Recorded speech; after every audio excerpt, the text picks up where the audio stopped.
Here with the question number 6 of class 9th, exercise 1.3. Exercise 1.3, class 9th, and question number 6. Here in the book we will look at the question. The question we are having, look at the several examples of rational number in the form p upon q, where p and q are the integers with no common factor other than 1 and having the terminating decimal representation. Can you guess what property q must satisfy? Now in this question student they want to know कि हमारा rational number हमें find out करना है जिसमें जो integer हो, जो p upon Q की फॉर्म में लिखा जा सकता हो, जिसमें p और q इंटीजर्स हो और उनमें जो कॉमन फैक्टर है वो 1 से ज़्यादा नहीं होना, मीन उसका कॉमन फैक्टर 1 होना चाहिए.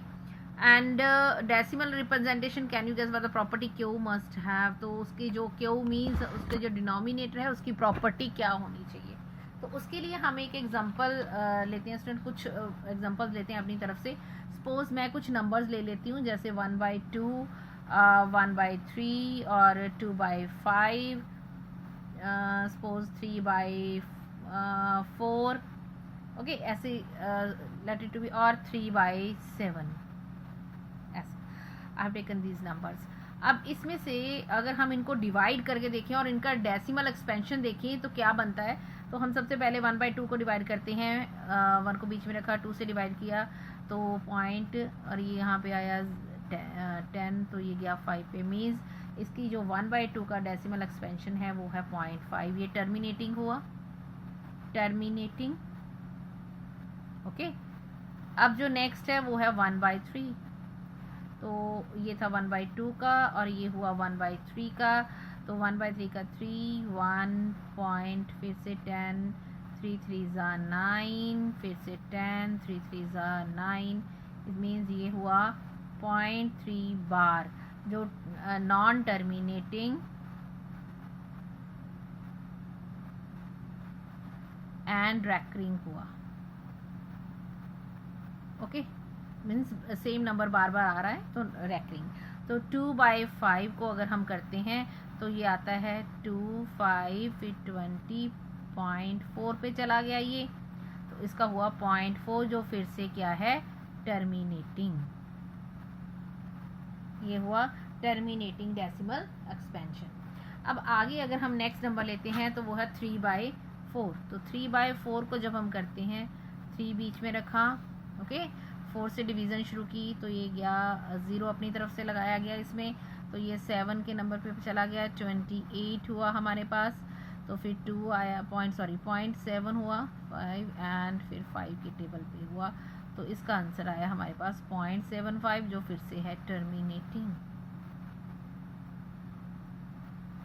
अब जो नेक्स्ट है नंबर वो हमारे पास है 3/7.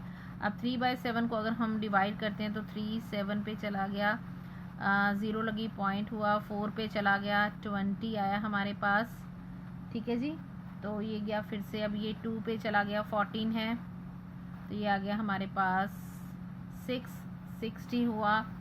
फिर ये 8 पे चला गया तो ये 56 हुआ हमारे पास. ओके 56, ये फिर से 4 हुआ, ये हो गया 40. अब ये 40 गया हमारे पास 5 के ऊपर, 35, फिर 50, ओके देन 0, फिर 7 पे चला गया, 49, फिर 10, फिर 1 पे चला गया 7, फिर अब देखिए यहाँ पे आके फिर से दोबारा से हमारी डिवीज़न शुरू हो गई 3 वाली. तो इट मीन्स यहाँ पे आके ये फिर से क्या हुआ, नॉन टर्मिनेटिंग रैकरिंग. तो मीन्स अब हमारे में जो डेसिमल, अब टर्मिनेटिंग डेसिमल इसमें से निकालें हम. तो टर्मिनेटिंग डेसिमल निकालने के बाद हमें क्या मिलता है कि एक तो 1/2 टर्मिनेट डेसिमल में एक्सप्रेस हो सकता है, एक 2/5 हो रहा है, एक 3/4 हो रहा है. तो ये टर्मिनेटिंग डेसिमल में रिप्रेजेंट हो रहे हैं. अब इसमें कॉमन फैक्टर क्या है, अब जो ये नीचे वाला 4 है अगर हम इसके फैक्टर बनाएं तो ये बन जाएगा 2/2. ओके इसका मीनिंग ये है कि अगर हम इनको p अपॉन क्यू, ये सारे रैशनल नंबर जो p अपॉन क्यू की फॉर्म में है.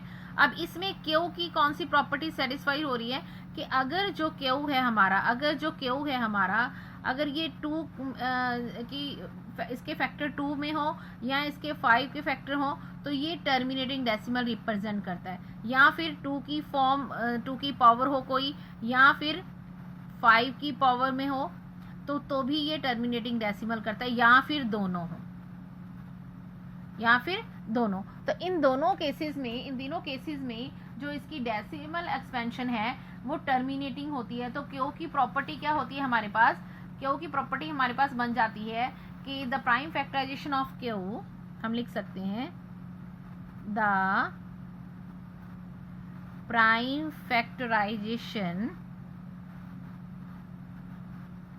Of Q has only power of 2 or power of 2 or power of 5 और both। मीन्स या तो 5 की फैक्टराइजेशन हो या फिर 2 की फैक्टराइजेशन हो, फैक्टर 2 के होने चाहिए या 5 के फैक्टर होने चाहिए, या फिर दोनों के फैक्टर होने चाहिए।